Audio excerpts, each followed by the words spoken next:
শুনলো না জগতে।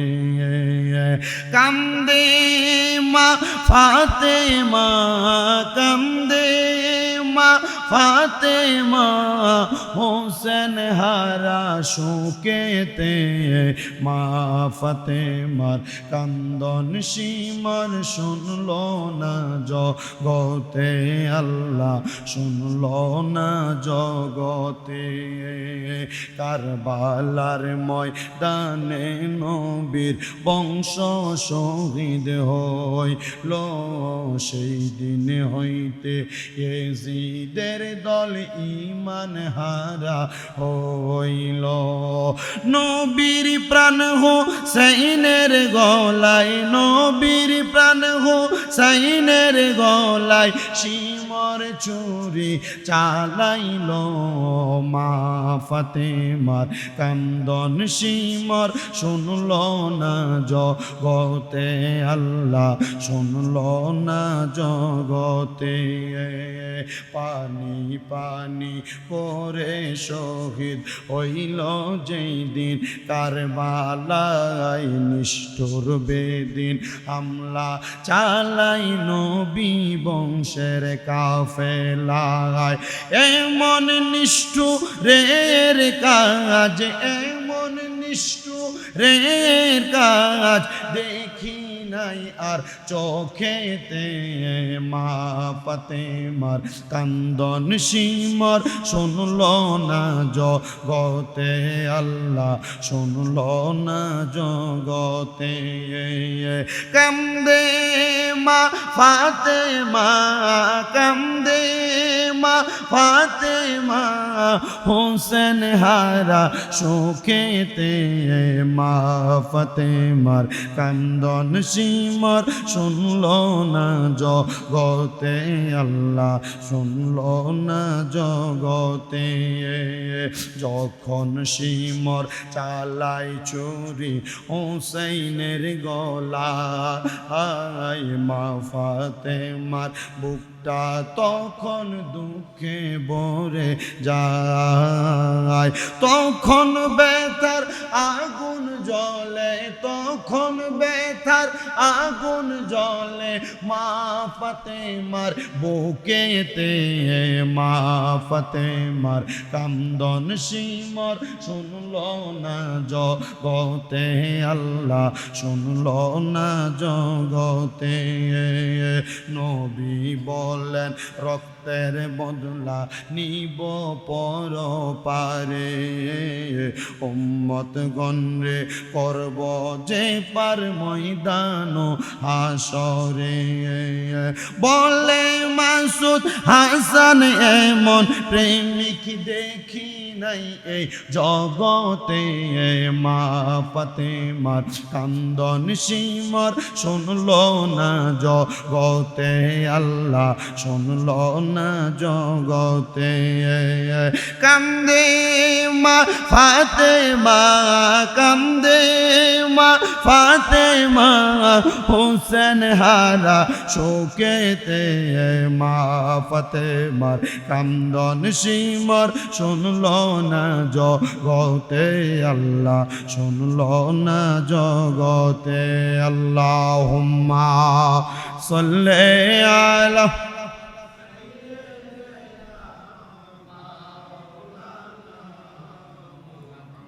وعلى آل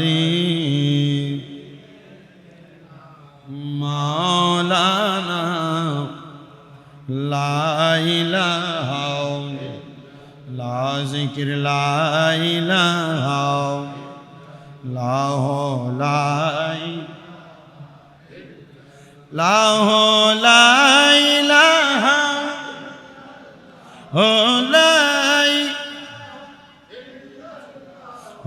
لا إله إلا الله لا إله لا إله لا إله নামাজ রোজা চাইর না, কেহ মা বাবার খেদমত চাইর না। আমার নবীর দুরূদ ভুইল না আমার নবীর দরুদ আমার নবীজি তোমায় ভুলবে না লা ইলাহা লা ইলাহা ও লাই ও লাই লা ইলাহা ইল্লাল্লাহ মুহাম্মাদুর রাসূলুল্লাহ সাল্লাল্লাহু আলাইহি ওয়াসাল্লাম। সবাই পড়ি সাল্লাল্লাহু আলাইহি ওয়াসাল্লাম। সবাই জবান খুলে মুহাব্বতের আওয়াজে পড়ি আলহামদুলিল্লাহ। মুআজ্জিজ সদরে মুহতারাম, দিগার দিনদার ইমানদার মুত্তাকিন মুসল্লিনে কেরাম, দৌলতপুর জামে মসজিদে আগন্তক মুসল্লিরা, আজকে পবিত্র মুহররম মাস আশুরার দ্বিতীয় জুমা। মহান আল্লাহ জাল্লা শানুহু আমাদেরকে আজকের জুমার নামাজে আসার বসার তৌফিক দান করেছেন। সেই মহান আল্লাহ তাআলার দরবারে শুকর গুজার করে মুহাব্বতের আওয়াজে করি আলহামদুলিল্লাহ।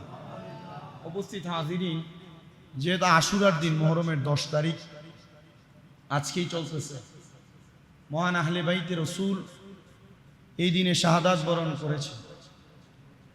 এই দিনের শাহাদাত বরণের পাশাপাশি নবীর পরিবার, নবীর বংশ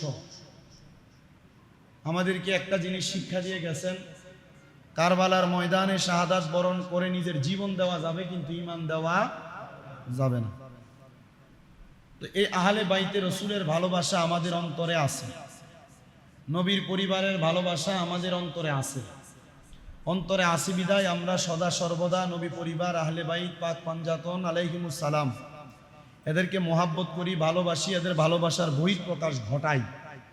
কিন্তু সে আহলে বায়াতকে ভালো না বেশে আহলে বায়াতকে যারা হত্যা করেছে, আহলে বায়াতকে যারা শহীদ করেছে, তাদের পক্ষে সিকুলি গায়, তাদের পক্ষে কথা বলে একটা শ্রেণীর মানুষ আছে, যারা মাথায় টুপি, দাড়ি, পাঞ্জাবি, পাগড়ি সব লাগায়া এরা ডাইরেক্ট বলে কারবালার ময়দানে ইমাম হুসাইন শাহাদাত বরণ করছে, আর ইমাম হুসাইনকে যারা শহীদ করেছে সেই ইয়াজিদের নাকি কোনো দোষী ছিল না। যে শিমর ইমাম হুসাইনে পাক আলী মাকামের গলা মুবারকে ছুরি চালাইছে, যে ইয়াজিদ তার মদতদাতা ছিল, সেই ইয়াজিদের নামের শেষে বলে রহমতুল্লাহ আলাই। যে ইয়াজিদকে তারা হাফেজে কোরআন দাবি করে, যে ইয়াজিদকে তারা দাবি করে যে কারবালার ময়দানে ইমাম আলী মাকামের শাহাদাতের পেছনে যদিও তার হাত থাকে, কিন্তু তারা কাফের বলা যাবে না। এটা ডাইরেক্ট প্রমাণ। আপনারা যারা ইউটিউব, সোশ্যাল মিডিয়া, ফেসবুকে শায়েখ আহমদুল্লাহ নামে চিনেন, একবারে বড় হুজুর, লম্বা চূড়া হুজুর, খুব লম্বা চূড়া হুজুর দাবি করে ইয়াজিদকে সে কাফের বলতে চায় না, ফাসিক বলতে চায়। আমার কথা হচ্ছে, নবীর নাতির গলা মুবারকে ছুরি চালায় যারা নবীর করি যায় আঘাত দিছে, তারা কাফের বলতে যার দ্বিধাদ্বন্দ্ব, সে আত্মা কাফের। কথা ঠিক আছে? আজকের আলোচনার সাবজেক্ট, মূল ধারাবাহিকতা, নবীর বংশের সাথে যারা বেঈমানি করেছে, অথবা নবী পরিবারের সাথে যারা বেঈমানি করেছে, বিদ্বেষ প্রকাশ করে, পূর্বে যারা করেছে, বর্তমান যারা করে, ভবিষ্যতে যারা করবে, তাদের অশুভ পরিণাম। আর ইমাম আলী মাকাম ইমাম হুসাইন রাদিয়াল্লাহু তাআলা আনহুকে যারা শাহাদাত করছে, দুষ্ট আব্দুল ইবনে জিয়াদ ইয়াজিদ এবং পাপাচার শিমর যে ছুরি চালাইছে, তারার মরণের পরে, মরার সময় কি অবস্থা হয়েছে, আমরা চেষ্টা করব সে বিষয়ে কথা বলতে। আল্লাহ আমাকে বলার, আপনাদেরকে শোনার তৌফিক দান করেন। সবাই পড়েন আমিন। আমার প্রিয় মুসলমান ইমানদারেরা, গভীর মনোযোগ দিয়ে বয়ান শ্রবণ করার চেষ্টা করবেন। নবী পরিবারের প্রতি বিদ্বেষ করা, কারবালার ময়দানে যারা শাহাদাত বরণ করেছে তাদের প্রতি বিদ্বেষ করা, অথবা তাদেরকে যারা শাহাদাত করেছে তাদেরকে কাফের বলা যাবে না, এমন মন্তব্য যারা করে, তাদের অবস্থা কোরআনে কি বলে একটু শোনেন। আল্লাহ পাক রব্বুল আলামিন কুরআনুল কারীমের সূরা আহজাবের 57 নম্বর আয়াতের মধ্যে আমার আল্লাহ তাআলা বলেন, ইন্নাল্লাযীনা ইউযুনাল্লাহা ওয়া রাসূলাহু লা'আনাহুমুল্লাহু ফিদ দুনিয়া ওয়াল আখিরাতি ওয়া আ'আদ্দা লাহুম আযাবাম মুহিনা। জবান খুলে চিৎকার মেরে জোরে জোরে পড়েন আল্লাহু আকবার। এই আয়াতের তাফসীর করতে গিয়ে আল্লামা আহমদ রেজা খান ফাজিলে বেরলভী রহমাতুল্লাহ আলাইহি ওনার তাফসীরে কানজুল ঈমান, হযরত আহমদ ইয়ার খান নঈমী রহমাতুল্লাহ আলাইহি উনি ওনার তাফসীরে নূরুল ইরফানের মধ্যে বর্ণনা করতেছেন, নিশ্চয়ই যারা আল্লাহ এবং তার রাসূলকে কষ্ট দেয়, দুনিয়া এবং আখিরাতে তাদের জন্য রয়েছে অভিশাপ। 2 নাম্বার, আল্লাহ তাদের জন্য লাঞ্ছনার শাস্তি প্রস্তুত করে রেখেছেন। আল্লাহ তারা কারা? বলে যারা আমি আল্লাহকে কষ্ট দেয় এবং আমার রাসূলকে কষ্ট দেয় তাদের জন্য আমার আল্লাহ তাআলা দুনিয়াতে লানত প্রদান করেছে, আর তাদের জন্য আখিরাতে আমার আল্লাহ তাআলা শাস্তি প্রদান করবেন বলে স্বীকৃতি দিয়েছেন। ও আল্লাহ গো, আপনি বলেন না কারা আপনাকে কষ্ট দেয়, আপনার রাসূলকে কষ্ট দেয়? আল্লাহ জানায় দেয় বান্দা, যারা আমার রাসূলকে কষ্ট দেয় তারা স্বয়ং আমি আল্লাহরে কষ্ট দেয়। এবার আমার রাসূল মুহাম্মদ মুস্তাফা সাল্লাল্লাহু আলাইহি ওয়াসাল্লাম মদিনার তাজদার হুজুর নূর সাল্লাল্লাহু আলাইহি সাল্লাম নবী আমার বলেন, উম্মত শোনো, দুনিয়ার জমিনে তারাই আমি নবীরে কষ্ট দেয় যারা আমার ইমাম হাসান আর হুসাইনকে কষ্ট দেয়, যারা আমার খাতুনে জান্নাত ফাতেমারে কষ্ট দেয়, তারা আমার মাওলা আলীরে কষ্ট দেয়। ইয়া রাসূলুল্লাহ, ওগো মায়ার নবী, কারা তারা তারা আপনার নাতিদেরকে কষ্ট দেয় নবী গো? আপনি একটাবার বলে দেন না কারা আপনার বংশধরকে কষ্ট দেয় আর তাদেরকে কষ্ট দিয়া আপনি নবীকে কষ্ট দেওয়ার গুনাহ কামাই করে?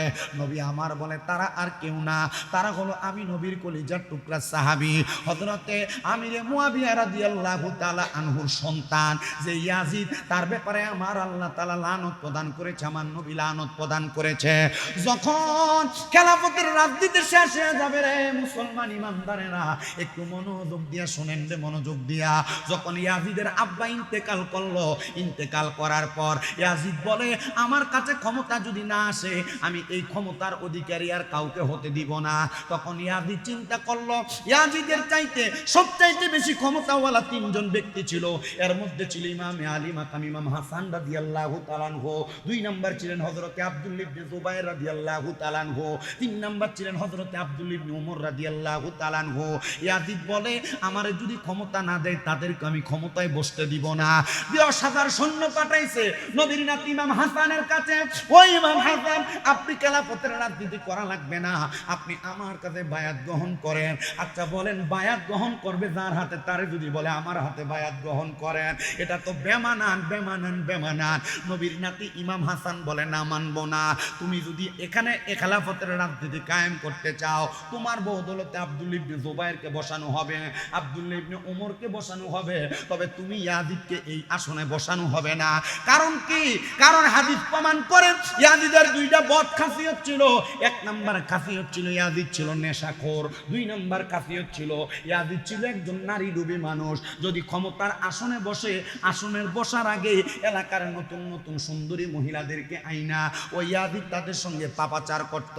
যে নবীর নাতিকে হত্যা করার জন্য, শহীদ করার জন্য অনুমতি দিছে, যে সিমর লোকটা, ওই সিমরটা নেশা করে করে আই কুফানগরী রাস্তায় রাস্তায় পড়ে থাকতো, খেজুর গাছের তলায় তলায়। কিন্তু না না না, ওই নবীর নাতিদের সাথে দুশ্মনী যারা করছে তারা স্বয়ং নবীর সাথে দুশ্মনী করেছে। আর আল্লাহ কয় যারা নবীর সাথে দুশ্মনী করব গো, তারা যেন স্বয়ং আমি আল্লাহর সাথে দুশ্মনী করে। আর যারা আমি আল্লাহর সাথে দুশ্মনী করে, লানা আমুল্লাহু ফিদ দুনিয়া ওয়াল আখিরা, তাদের জন্য দুনিয়া এবং আখিরাতের মধ্যে লানত। নবী গো, আপনি নবী একবার বলেন না তো তাদের অবস্থা কেমন, তারা কেমন করে দুনিয়া পরিচালনা করছে? বলে করতে পারে নাই। তারা নবীর নাতি ইমাম হুসাইনকে হত্যা করার চেষ্টা করেছে, ইমাম হাসানকে হত্যা করার চেষ্টা করেছে। ইমাম হাসান রাদিয়াল্লাহু তাআলা আনহু যখন ইয়াজিদ হত্যা করার চেষ্টা করে, 1 বার 2 বার না 6 বার বিষ পান করাইয়া দিছে। কিন্তু ইমাম হাসান দুনিয়ার জমিনে শাহাদাত বরণ করে নাই। ইমাম হাসানকে বারবার প্রশ্ন করা হয়, গো ইমাম হাসান, আপনার ইয়াজিদের দলেরা, ওই বেদিয়াদের দলেরা এতবার বিষ পান করাইলো কেন, আপনি শাহাদাত বরণ করেন নাই? ইমাম হাসান ডাক দিয়া কয়, জগৎবাসী, আমি ইমাম হাসান কেমনে বিশুক্রিয়ায় শাহাদাত বরণ করব গো? আমি ইমাম হাসানের ঠোঁট মুবারকের মধ্যে আমার নানা মুহাম্মাদুর রাসূলুল্লাহ দিনের আইতে সবসময় চুমা খাইতো, যেই ঠোঁটের মধ্যে মুহাম্মাদুর রাসূলুল্লাহর ঠোঁট মুবারক লাগছে, এই ঠোঁটের মধ্যে বিষ পড়লে মধু হইয়া যায়। জোরে বলেন সুবহানাল্লাহ।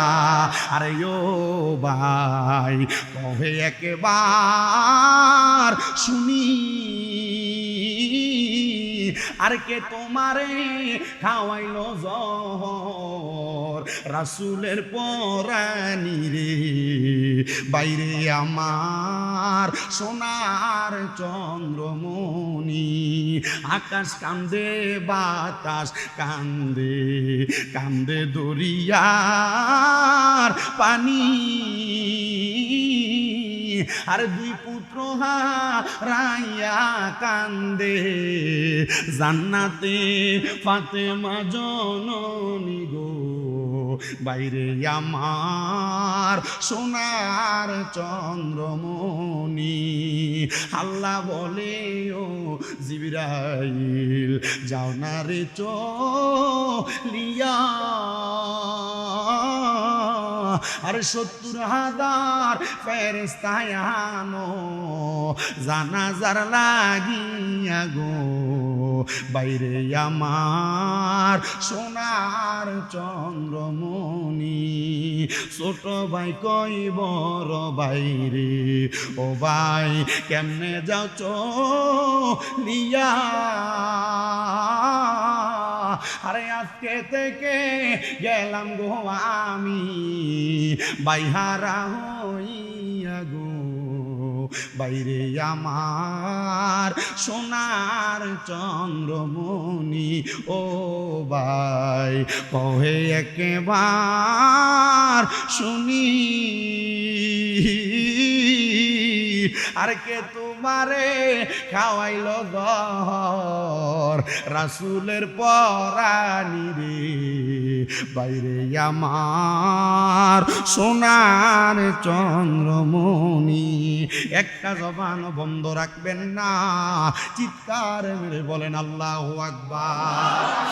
এ আমার দৌলতপুর মুসল্লি বাবারা, জুমা মসজিদের মধ্যে বৈশা নবী পরিবারকে হত্যা করার ষড়যন্ত্র করেছিল ওই দুষ্ট পাপাচারী ইয়াজিদ। নবীর বংশের কলিজা খাওয়ার জন্য, নবীর বংশকে আঘাত করার জন্য কত রকমের পায় তারা করেছে। ওই ইয়াজিদ ডাক দিয়া কয়, জগৎবাসী কেউ যদি আমার কাছে বায়াত গ্রহণ না করে তার গর্দান আলাদা করা হবে। নবীর নাতি ডাক দিয়া কয়, গর্দান দিব তবু তোমার কাছে বায়াত নিব না। কেন গো ইমাম হুসাইন, কেন গো ইমাম হাসান আপনি বায়াত নিবেন না? বলে ইয়াজিদের স্বভাব ভালো না। যদি নবী পরিবার তাকে অনুসরণ করা শুরু করে দেয়, ইয়াজিদ মানুষের উপর স্টিম রোলার চালাইবে, এমন বাজে ভাবে মানুষগুলার উপরে অত্যাচার করব। এজন্য আমরা তার সঙ্গে বায়াত নিব না। দল হয়ে গেল দুইটা। একটা দল চলে গেল কুফানগরীতে রাজনীতি করার জন্য, আর একটা দল চলে আসলো মক্কা এবং মদিনায় রাজনীতি করার জন্য। মক্কা মদিনার রাজনীতি যারা করে, খেলাফত যারা চালায়, তারা হলো নবী পরিবার আহলে বায়াতের সদস্য। কুফানগরীতে যারা আছে তারা হলো ইয়াজিদের দলেরা। ওই ইয়াজিদের দল এবং মদিনাবাসীর মধ্যে কোনো সুরা হয় না। ইয়াজিদ বারবার নবী পরিবারকে চিঠি দেয় কারবালার ময়দানে যাওয়ার জন্য, কুফানগরীতে যাওয়ার জন্য। একে একে করে 1250 চিঠি পাঠাইতে আহলে বায়াতের সদস্যের কাছে। তারা ডাক দিয়ে কয়, না পারবা না, কারবালার ময়দানে নিতে পারবা না। কারণ ইমাম হুসাইন যদি কারবালার ময়দানে যায়, তোমরা ইয়াজিদের দলেরা ইমাম হুসাইনের আব্বার সঙ্গে বেঈমানি করেছ, ইমাম হুসাইনকে নিতে পারবা না। আলী মাকাম ইমাম হুসাইনও কারবালার ময়দানে যায় না। 1250 নাম্বার চিঠি দিয়া যখন পাঠাইছে, শেষবার আলী মাকাম 72 জন সদস্য নিয়ে কারবালায় গেছেন। কিন্তু কুফানগরী থেকে পথ ঘুরে কারবালার ময়দানে যখন ইমাম হুসাইন যায়, ইমাম আলী মাকামের সঙ্গে তারা যুদ্ধ করতে সামনে আগায় না। বলে, কেন গো যুদ্ধ করতে আগাও না? বলে, নবী পরিবারের সঙ্গে যুদ্ধ করবো কেমনে? ইমাম হুসাইনের দিকে তীর মারলে তীরটা গায়ে বিভাবে কেমন জানি ডাইনে বামে চলে যায়, ইমাম হুসাইনের গায়ে লাগে না।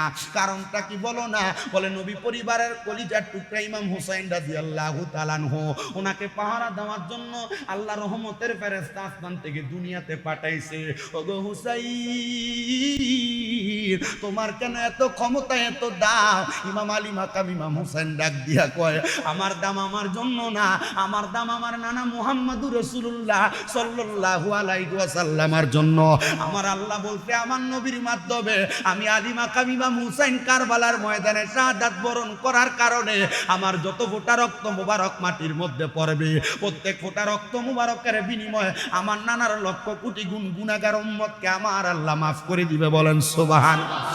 ইয়াজিদের দলেরা ডাক দিয়া কই, ইবনে জিয়াদ ডাক দিয়া কয়, এই ইয়াজিদ সৈন্যর দল, নবীর নাতিরে যদি শহীদ করতে চাও তাদের সঙ্গে যুদ্ধ করে পারা সম্ভব না, তোমরা তাড়াতাড়ি ফুরাত নদীর পানিটারে বন্ধ করে দাও। জোরে কোন নাউজুবিল্লাহ। এরা চিন্তা করলো নদীর পানি যদি বন্ধ করে দেওয়া হয়, নবীর নাতি ইমাম হুসাইন রাদিয়াল্লাহু তাআলা আনহু পানি পান না করতে পারলে কারবালার ময়দানে শাহাদাত বরণ করবে। যেই নানার কারণে পানি পাইলা, ওই নানার নাতিদেরকে পানি বন্ধ করে দিয়ে মারবা, এত সাহস কেমনে দেখাইলা? বলে এত সাহস আমরা দেখাই না, আমাদের নিজের বিবেক আমাদেরকে সাড়া দেয় নাই, এই জন্য আমরা দুনিয়ার জমিনে তাক অবস্থায় নবীর নাতির জন্য পানি বন্ধ করে দিয়েছি। বন্ধুরে আমার, নবীর নাতিদের জন্য শুধু পানি বন্ধ করে দেয় নাই, হযরতে সাহারা বানু আয়েশা ডাক দিয়ে কয়, গো আমার কলিজার টুকরা স্বামী ইমাম হুসাইন, আপনি একটু কষ্ট করে আমাদের ছোট সন্তান আলী আকবরকে নিয়ে যান, একটু পানি পান করায় আনেন। আপনার সঙ্গে তারা দুশ্মনী করলেও এ ছোট বাচ্চার সঙ্গে তারা দুশ্মনী করবে না। ইমাম হুসাইন ডাক দিয়া কয়, ওই ইয়াজিদের মনে মায়া নাই, ইমাম আলী মাকাম ইমাম হুসাইনের সাথে তারা বেঈমানি করবে, হযরতে আলী আকবরের সঙ্গে বেঈমানি করবে। আলী আকবরের কোল মুবারকের মধ্যে নিয়া ইমাম হুসাইন সামনে যায় ফুরাত নদীর পারে আবদার জানায়, একটু পানি যদি দিতে পারো। হযরতে আলী আকবর পানিটা পান করলে জান্নাতের সুধা পান করা হয়ে যাবে। ইবনে জিয়াদের দলেরা ডাক দিয়া কই, হুসাইন সব পাইবা, খেলাফত গ্রহণ কইরা আমাদেরকে দায়িত্ব দিয়া বায়াত নাও, তারপরে পানি পান করতে পারবা। ইমাম হুসাইন ডাক দিয়া কয়, খোদা কি কসম, আমি ইমাম হুসাইন পানির জন্য শাহাদাত বরণ করব, কিন্তু তোমাদের হাতে বায়াত গ্রহণ করব না। হযরতে আলী আকবর পানির জন্য ছটপট ছটপট করতেছে। আলী আকবরের ভিজা মুক্তার ভিতরে, আলী আকবরের শুকনা মুক্তার ভিতরে ইমাম হুসাইনের শুকনা জিহ্বাটা ঢুকায়া দিছে। আলী আকবর এমন ভাবে জিহ্বাটাকে চুষতেছে, কিন্তু ইমাম হুসাইনের জিহ্বা থেকে একটা ফোঁটা ললাট বের হয় না। আলী আকবর পান করবে। আলী আকবরের পানির পিপাসা দেইকা ইমাম হুসাইন ডাক দিয়া কয়, এই এদিক সৈন্যরা একটু পানি কি দিবা, সামনে কি আগানো সম্ভব হবে? তারা ডাক দিয়া কয়, হুসাইন সামনে আসেন, পানি পান করা। এই কথা বইলা সামনে নিয়া একটা তীর হযরতে আলী আকবরের বুক বরাবর এমন ভাবে মারছে, আলী আকবরের বুকটা একবারে ছিদ্র হয়ে গেছে। হায়রে হায়, বাবার কুলের মধ্যে 6 মাসের আলী আকবরের যদি একটা তীর ঢুইকা যায়, আপনারা চিন্তা করেন তো ইমাম হুসাইনে পাকের কলিজাটা তখন কি অবস্থা হয়েছিল। ইমাম হুসাইন কান্দে আর ডাক দিয়া কয়, আল্লাহ, যে নানার কারণে পানি সৃষ্টি করলা, যে নানার কারণে মানুষ সৃষ্টি করলা, এই নানার নাতির কলিজার টুকরা দহিত হযরত ইমাম আলী আকবর কারবালার ময়দানে পানি পান করতে পারে নাই, তারা পানি দিবে বইলা দাওয়াত করে আইনা হযরতে আলী আকবরের বুকের মধ্যে তারা তীর লাগিয়ে দিছে। আরে ফুরাত নদীর পানি রে বন্ধ করে দিল রে, কাছে যেতে দিল না সে ঠাই, বলেন কাছে যেতে দিল না সে ঠাই। পশু পাখি খাইলো, কেহ বাধা না দিল, বাধা শুধু আজগরের বেলায়, বলেন বাধা শুধু হুসাইনের বেলায়, বলেন ফুরাত নদীর পানি রে বন্ধ করে দিল রে, কাছে যেতে দিল না সে ঠাই, বলেন কাছে যেতে দিল না সে ঠাই। পশু পাখি খাইলো, কেহ বাধা না দিল, বাধা শুধু হুসাইনের বেলায়, বলেন বাধা শুধু আজগরের বেলায়। হাইরে দুষ্ট এজিদা, মায়া নাকি তোর মনে, মারিলি তীর আজগরের বুকে, বলেন মারিলি তীর আজগরের বুকে। পানির জন্য এই কারবালায় মায়া নাই রে তোর মনে, কি করিনি দস্তে কারবালায়, বলেন কি করিনি দস্তে কারবালায়। ফুরাত নদীর পানি রে বন্ধ করে দিল রে, কাছে যেতে দিল না সে ঠাই, বলেন কাছে যেতে দিল না সে ঠাই। পশু পাখি খাইলো, কেহ বাধা না দিল, বাধা শুধু হুসাইনের বেলায়, বলেন বাধা শুধু আজগরের বেলায়। ইমাম হুসাইন হযরত আলী আকবরের ওয়ালা বুকটারে দেহটারে কুলের মধ্যে লইয়া 6 মাসের আলিয়াত গড়ে লইয়া ইমাম আলী মাকাম ইমাম হুসাইনের তাবুর মধ্যে গেছে। তাবুর সামনে দেয়া ডাক দিয়া কই সাহারা বানু, সাহারা বানু কই রে? হযরতে সাহারা বানু এসে ডাক দিয়া কই ও আলী মাকাম, আমার আলিয়াত গড়ে কি আপনি পানি পান করে নিয়ে আসছেন? ইমাম হুসাইন ডাক দিয়া কই সাহারা বানু, পানি পান করাইতে পারি নাই, তবে আমার একটা বিশ্বাস, আমার আলিয়াত গড়ের জন্য আমার নানা মুহাম্মদ রাসূলুল্লাহ জান্নাতের সুধা পান করাইতে অপেক্ষা করতেছে। সাহারা বানু এবং আলী মাকামের তাবুর মধ্যে কান্নার রুল পড়ে গেছে, সবাই বড় আফসোস করতেছে। এমন ভাবে ইমাম কাসেমকে ওই ইয়াজিদেরা হত্যা করেছে, হযরত ইমাম আলী আকবরকে হত্যা করেছে, নবী পরিবারের তাবুর মধ্যে তারা আগুন ধরায়া দিছে। শুধু এইটা করে নাই, হযরতে মুসলিম বিন আকিলরে তারা হত্যা করছে। ইমাম হুসাইনের চাচাতো ভাই মুসলিম বিন আকিলের ছোট ছোট 2টা সন্তান ইব্রাহিম এবং মুহাম্মদরে তারা কারবালায় হত্যা করছে। শুধু এইটা করে নাই, হযরত ইমাম কাসেমকে হত্যা করেছে। ইমাম হুসাইনের বোন ছিল হযরতে জয়নব, জয়নবের 2টা ছেলে ছিল ছোট ছোট, হযরতে মুহাম্মদ এবং আউন। এই 2টা বাচ্চারা তারা কারবালার ময়দানে শাহাদাত করেছে। আহলে বায়াতের সদস্যদের পরিবারের মধ্যে একজন সদস্য ছিল যার নাম ছিল হযরতে আব্বাস আলমদার। হযরতে আব্বাস আলমদারের পানিওয়ালা হাতগুলোর মধ্যে তারা কোপ দিয়া দিয়ে আলাদা করে দিচ্ছে, ওনার পিঠের মধ্যে তারা তরবারি দিয়ে আঘাত করেছে। নবীর নাতি ইমাম হুসাইন যখন কারবালার ময়দানে গেছে, ওই 22,000 সৈন্য ছিল ইয়াজিদের দলে, ইমাম হুসাইন ছিল একা। ওই 22,000 সৈন্য ইমাম আলী মাকাম ইমাম হুসাইনকে মারার জন্য যখন চেষ্টা করে, ওই 22,000 সৈন্যর মধ্যে 7,000 কোরআনে হাফেজ ছিল। কয় হাজার? ইয়াজিদের দলের সদস্য। তার মানে কোরআনে হাফেজ সাহেব হইলে শুধু কাম হইতো না, ইমাম আলী মাকাম আহলে বায়াতের সদস্যদের প্রতি মুহাব্বত থাকতে হবে। কথা বলেন ঠিক কিনা?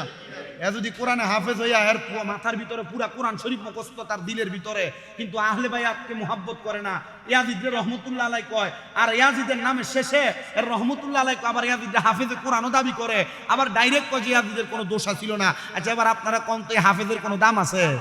দূরে বলেন না, দাম আছে? নবীর পরিবার ইমাম হুসাইনকে শাহাদাত বরণ করছে। ইমাম আলী মাকাম ইমাম হুসাইনের শাহাদাতের পরে এরা তরবারিয়া তীরের আগা দিয়ে ইমাম হুসাইনের পাকের ঠোঁট মুবারকের ভিতরে আঘাত করছে।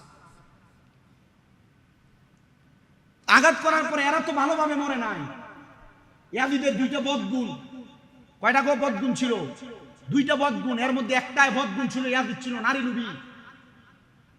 তো ইয়াজিদ ওই কুফানগরী একটা সুন্দরী মহিলা যার নাম ছিল ইয়ামিনা, তারে পছন্দ করত। আর ওই ইয়ামিনা নামক মহিলা ছিল আহলে বায়াতের সদস্যের প্রেমিক। মারহাবা কর। ইয়াজিদ ইমাম আলী মাকামকে শাহাদাত বরণ করার পরে, ইয়াজিদ তো নারী লোভী মানুষ, ইয়ামিনা বলে আমি ইমাম হুসাইনের শাহাদাতের প্রতিশোধ গ্রহণ করব।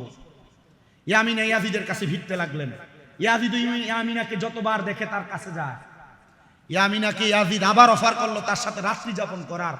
ইয়ামিনা বলে আমি রাজি, কারণ এই রাজির প্রস্তাব দিয়েই তারে ফান্দে ফালাইয়া তার প্রতিশোধ নেওয়া লাগবে। ইয়ামিনা এই কথা বইলা ইয়াজিদকে বলে চলো আমরা মরুভূমির মাঝখানে যায়া আমোদ ফুর্তিতে লিপ্ত হই। ইয়াজিদ বলে চলো ঘোড়ার পিঠে ওঠো। ইয়ামিনা কয় না, কারণ ইয়ামিনা জানে ইয়াজিদের লগে বসলেই সে আমার সাথে কুকীর্তি করার চেষ্টা করবে। ইয়ামিনা বলে তুমি তোমার ঘোড়ায় যাও, আমি আমার ঘোড়ায় যাই। ইয়ামিনও চলে গেছে, ইয়াজিদও গেছে যুদ্ধের ময়দান থেকে ত্যাগ কইরা কুফানগরী থেকে মরুভূমির প্রান্তরে। মরুভূমির মধ্যে রাত্রবেলা একটু ঠান্ডা ভাব লাগে, যে ঠান্ডা সহ্য করতে পারে না মানুষ। ইয়ামিনা বলে আমি ওইখানে যায়া, ইয়াজিদ আমার দিকে আসতে লাগে আমার দেহ ভোগ করার জন্য। আমি ইয়াজিদকে বলছি ইয়াজিদ দেহ তো ভোগ করবা, আগে একটু মদ পান করো। ইয়াজিদের 2 স্বভাব, নারী লোভ এবং মদ পান করা।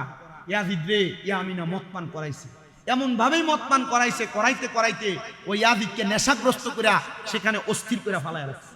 ইয়ামিনা বলে আমি তার হাতগুলা বাঁধছি, তার পা গুলা বাইন্দা ঠিক ইমাম আলী মাকাম ইমাম হুসাইনের গলায় সে যেমনি ছুরি চালাইছে, আমি ইয়ামিনা ওই ইয়াজিদের গলায় এমনি ছুরি চালাইয়া গর্দানটা আলাদা করছি একদিকে আর দেহটা আলাদা করছি একদিকে। ইয়ামিনা বলে আমি তাকায় দেখলাম ঘোড়ার পিঠে ওঠার পর ইয়াজিদের দেহটাকে শিয়ালে আইসা টাইনা টাইনা ছিঁড়া খাইতেছে, শুধু তার কল্লাটা পড়ে রয়েছে। পরের দিন ইয়াজিদের সেনাপতিরা খুঁজতে খুঁজতে ইয়াজিদরে পায় না, আইসা শুধু কাটা কল্লাটা পাইছে। মানুষ দেখার জন্য ইয়াজিদের গর্দানটারে নিয়া কুফা নগরীর বড় রাজপ্রাসাদের উপরে রাখছে। এই কুফার মানুষ দেখো, আমাদের নেতা ইয়াজিদ ইন্তেকালের পরে তার শুধু গর্দানটা আছে।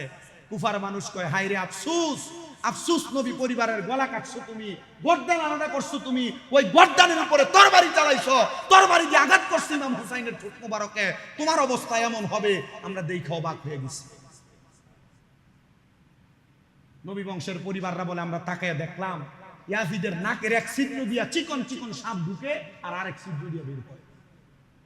এমন লানতের মরণ ইয়াজিদের হয়েছে। ইয়াজিদ শুধু হুকুমদাতা ছিল নবী পরিবারকে শাহাদাত বরণ করার জন্য। যে ছুরি চালাইছিল তার নাম ছিল শিমর, বুকে পশম নাই। ওই শিমরের স্বভাব ছিল সে নেশা করত, মদ পান করত।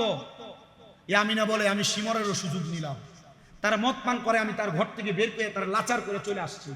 ওই শিমর প্রস্রাব পায়খানা করতে তার ওয়াশরুমে বাথরুমে প্রবেশ করে সেখানে পইয়া মাথা ভাইটা রক্ত জয়া মারা গেছে। নবী পরিবারে কষ্ট দিয়া, নবী পরিবারে আঘাত দিয়া ভালোভাবে মরণ যাইব, কথা কন না, মরণ যাইব। তো শায়েখ আহমদুল্লাহ যদি কয় যে ইয়াজিদের কোনো দোষ ছিল না, তারা কাফের বলা যাবে না। এমন শায়েখ আহমদুল্লাহর মতো 10টা না 100টা যদি বাংলাদেশে আসে, ইয়াজিদরে সে কোনোভাবে ভালা প্রমাণ করতে পারবে? যদিও এদের অনুসারীরা এদেরকে মানবে, আহলে সুন্নাত ওয়াল জামাতের কোন অনুসারী ইয়াজিদকে কাফের বলা যাবে না, এই কথা মেনে নিবে না। কারণ নবী পরিবারের প্রতি প্রেম তাদের সিনার ভিতরে এমন ভাবে আছে, যারা ইয়াজিদের পক্ষে কথা বলবে তাদেরকে বাংলার মুসলমান বয়কট করবে। ডান হাত তুলে বলেন ঠিক না বেঠে? আপনারা দেখেছেন শাহজালাল ইয়ামিনীর মাজারের দান বাক্সকে সিলগালা করার জন্য ডিসি সরোয়ার বহুতভাবে চেষ্টা করেছে। আমি আমার ফেসবুক পোস্ট মাহফিলে প্রতিবাদ করছি, কই 5 আগস্টের পরে বাংলাদেশে 100টা মাজার ভাঙছে, এমন একটা ডিসিকে দেখি নাই যে মাজার ভাঙার বিচার চাইছে। তো মাজার ভাঙার বিচার যে ডিসি চাইবে না, এমন ডিসি মাজারের টাকায় হিসাবও চাইতে পারবে না। ডান হাত তুলে বলেন ঠিক না বেঠে? ওই ইয়াজিদকে রহমতুল্লাহ আলাইহি বলে, ইয়াজিদকে কাফের বলা যাবে না বলে, এমন একটা ডিসি প্রতিবাদ করে না। আমার ডাইরেক্ট কথা, আহলে বায়াতের মোহাব্বত যার ভিতরে নাই, সে যদি বাংলাদেশের প্রধানমন্ত্রী হয় তার সাথে আমার সম্পর্ক নাই। সে যদি আমার আব্বা হয় তার গর্দান আলাদা করে দিতে আমি বাধ্য। কথা বলেন না? হযরত ওমর রাদিয়াল্লাহু তাআলা আনহু বাফের কল্লা ভালাই দিছে নবীর শানে দুশমনি করার জন্য, করার কারণে। আমাদের ডাইরেক্ট কথা, আমরা আহলে বায়াতকে স্মরণ করি, মোহাব্বত করি, তাদেরকে ভালোবাসি। আহলে বায়াতকে যারা মোহাব্বত করে আমরা তাদেরকে ভালোবাসি। কিন্তু ডাইরেক্ট কথা ক্লিয়ার মনে রাখতে হবে, আহলে বায়াতের স্মরণে কারবালার মাহফিল করলে, মিলাদুন নবীর মাহফিল করলে, আহলে বায়াতের স্মরণে ইয়া হুসাইন শাহ হুসাইন জিকির করলে, আহলে বায়াতকে ভালোবাসা মোহাব্বত করে মানুষকে খিচুড়ি খাওয়াইলে, বিরিয়ানি খাওয়াইলে যাদের গায়ে লাগে এরা 100% নবীর দুশমন, আহলে বায়াতের দুশমন। এদের সাথে সুন্নিদের কোনো সম্পর্ক নাই। যদি কোনো মসজিদের ইমাম হয় তার পেছনে নামাজ পড়া যায় না। কথা ক্লিয়ার? কেন? কারণ কি? কারণ এরা আহলে বায়াতকে কষ্ট দিয়ে নবীরে কষ্ট দিছে, নবীরে কষ্ট দিয়ে আল্লাহরে কষ্ট দিছে। আল্লাহরে যারা কষ্ট দেয় কয় লানা হুমুল্লাহু ফিদ দুনিয়া ওয়াল আখিরাহ, এদের উপরে দুনিয়া এবং আখিরাতে অভিশাপ। কে দিছে? দলিল চাইলে বলে সূরা আহজাবের 57 নম্বর আয়াত, আল্লাহ তোরার অভিশাপ দিছে, তোরার সাথে আমাদের কোনো সম্পর্ক। কথা কি বুঝছেন আপনারা? তাহলে নবী পরিবার আহলে বায়াতের দুশমন যারা, এদের সাথে সুন্নিদের কোনো সম্পর্ক নাই। আমরা কয় না যে তোমরা সুন্নি, ওহাবি, বাতিল, এই দলটা ভাগাভাগি করো, এটা ফাইসু কই ইসলাম দে একটুই কয় কি না? এই দলটা ভাগাভাগি তো কারবালার ময়দান থেকে হয়ে যাইছে। কথা কয় না? দলটা ভাগাভাগি তো কারবালার ময়দান থেকে হয়ে যাচ্ছে। বলে কি লাগা? ইয়াজিদের মাথার ভিতরে ফাঁকড়িয়ে ছিল না, শরীরে পাঞ্জাবি ছিল না, মুখে দাড়ি ছিল না। ইয়াজিদ ইমাম হুসাইনের পাককে শহীদ করার আগে কইছিল না তাড়াতাড়ি ইমাম হুসাইনের গলায় ছুরি দাও, আসরের নামাজ কাজ হয়ে যায়। এরও তো নামাজ পড়ছে, এরও দাড়ি লাগাইছে, এরও পাঞ্জাবি লাগাইছে, এরও পাগড়ি পড়ছে। তার মানে দাড়ি, টুপি, পাগড়ি, পাঞ্জাবি, নামাজ দিয়া ইমানদার না। ইমানদার হলো আহলে বায়াতের মুহাব্বত, নবীর প্রেম দিয়া। কথা বলেন না? নবীর প্রেম আছে, তার সাথে সম্পর্ক আছে। নবীর প্রেম নাই, নিজের বাপ ভাই হলো তার সাথে কোনো সম্পর্ক। আল্লাহ কবুল করেন, আল্লাহ কবুল করেন। আরো জোরে পড়েন আমিন।